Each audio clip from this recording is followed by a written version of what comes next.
Les amis, j'espère que vous allez bien. Aujourd'hui, on va se retrouver pour une vidéo un peu spéciale parce que je vous emmène avec moi sur ma semaine de plongée. Donc, je suis parti de Savoie pour aller jusqu'en Égypte, à Hurghada exactement. Et je pars pour une semaine donc, sur ce bateau, le Vita Explorer. Donc, je vous emmène avec moi. On va essayer de vous montrer des choses assez sympas. Allez, c'est parti. Quoi de mieux que le départ dans la marina de Port-Galib pour vous expliquer le sommaire de cette vidéo. Je vais donc pouvoir vous montrer les différents spots de plongée que nous avait réservé la compagnie Dune, compagnie avec laquelle on est parti. Je vais aussi pouvoir vous montrer les différents poissons, des choses assez sympas qu'on a pu voir. Et enfin, bien sûr, un peu de vie sur le bateau. Je vous avoue que c'était pas de tout repos non plus.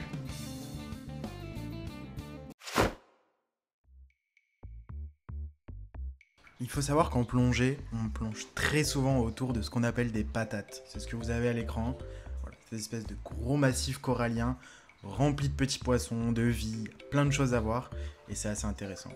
Mais là, ce qui nous intéressait sur cette plongée, qui se nomme St. John's Caves, c'était bien évidemment les grottes.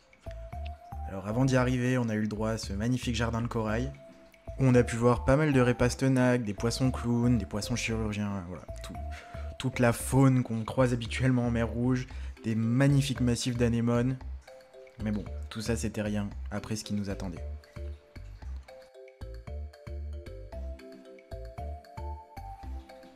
Nous voilà donc dans les premières grottes de St. John's Caves.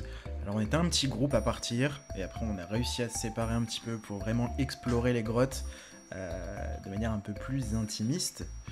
Donc voilà. C'était assez impressionnant parce que c'était les premières fois que je plongeais en grotte, et c'est vrai qu'on se sent tout petit. On voit beaucoup de choses, on se sent bien observé, mais ça reste une expérience incroyable. L'avantage de ces grottes, c'est que pour la plupart, elles restent ouvertes par un petit filet au sommet, comme vous pouvez le voir. Donc ça reste quand même relativement bien éclairé, ce qui nous permet de voir toutes les couleurs des poissons et surtout toutes les couleurs des coraux présents dans ces grottes. J'étais assez choqué de découvrir autant de vie dans des endroits aussi reculés. En parlant d'endroits reculés, on a plongé sur une épave avec des gros guillemets. Ouais, je vous avoue, ça ressemblait plus à un tas de détritus, mais bon, voilà. C'était un ancien bateau qui a coulé, il en reste plus grand chose comme vous pouvez le voir, mais par contre ça grouille de vie, et on a pu voir des choses assez sympas, vous le verrez sur la partie poisson.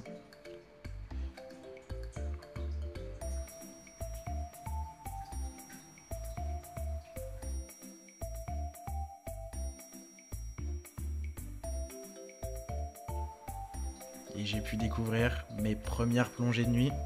Je vous avoue que j'avais un petit peu d'appréhension avant de partir, parce que, bon, il y a quand même des animaux assez gros dans la mer Rouge, et je vous avoue que sur une plongée de nuit, vous allez le voir, c'est pas le moment le plus rassurant dans la pratique de la plongée.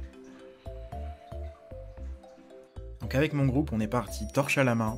Il faisait encore un peu jour, le soleil était en train de se coucher, jusqu'à ce que le soleil soit complètement couché. Et là, on se retrouve sur une scène digne des plus grands films d'action, en train de rechercher quelque chose au fond de la mer, une épave, ou peut-être des abonnés.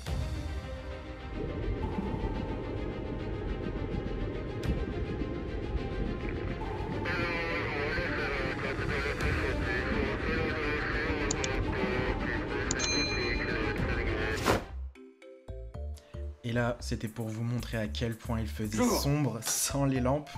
Je vous avoue que c'est assez impressionnant. Et la nuit est complètement tombée, on ne voit plus que les faisceaux de nos lampes. Et c'est là où ça commence à devenir intéressant parce que les animaux qui chassent la nuit commencent à sortir et on va avoir une faune complètement différente de ce qu'on a la journée. Alors pour vous donner un petit ressenti de la sensation sous l'eau, c'est assez impressionnant parce qu'on va retrouver les murènes sur le récif qui se baladent, donc des grosses murènes qui font voilà, en moyenne 2 mètres. De l'autre côté, on voit des gros bancs de carangues, mais carangues énormes qui te regardent de loin comme ça. Et je vous avoue que je me suis jamais senti aussi petit. C'est maintenant le moment de découvrir tous les Pokémon rares que j'ai pu trouver lors de mes plongées. Je vous laisse profiter. Let's go.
Ouais, c'est Greg.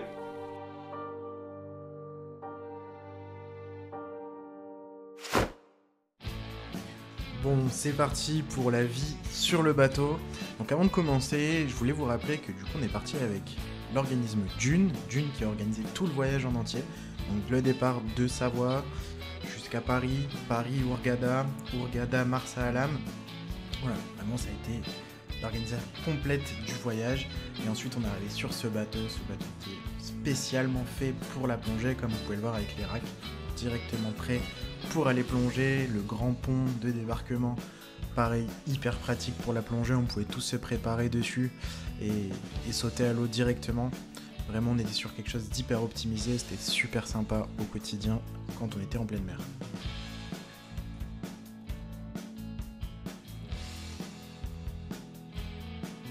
Le bateau était sur 3 niveaux, si je dis pas de bêtises, avec les cabines en bas, le restaurant au milieu, et voilà, on avait des bains de soleil, un bain de soleil à l'avant aussi, on va voir.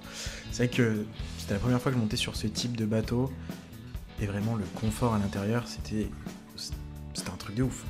Et puis bon, là on est dans le port, donc la vue est moins incroyable, mais bon, ça reste tout aussi sympa d'avoir la marina de Port Galib en vue. Comme je vous disais, ça c'est sur le pont supérieur, les petits transats, les petites tables pour jouer aux jeux de société quand il n'y a pas trop de vent, et puis surtout pour profiter de la vue.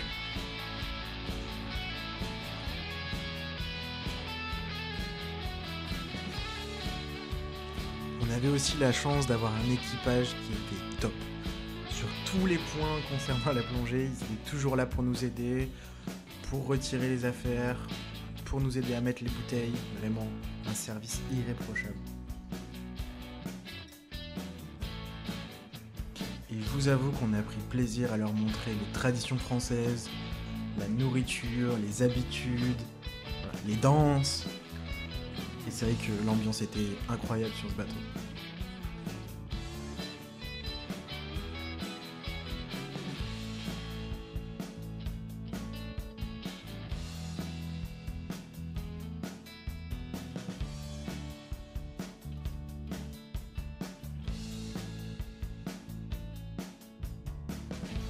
Voilà, on arrive à la fin de ce voyage et la fin de cette vidéo. J'espère que vous aurez passé un bon moment. En tout cas, moi, ça a été un plaisir de vous préparer cette vidéo. J'ai pu découvrir plein de choses et vraiment, c'était incroyable. Voilà. N'hésitez pas à me faire savoir si vous voudrez plus de contenu qui sort un peu de la partie aquario et de la partie trek. Et j'avoue qu'en ce moment, j'ai de plus en plus envie de vous partager plein d'autres choses. Donc voilà, n'hésitez pas à me dire si vous avez apprécié. C'était Luc de Trek and Tank. Allez, salut!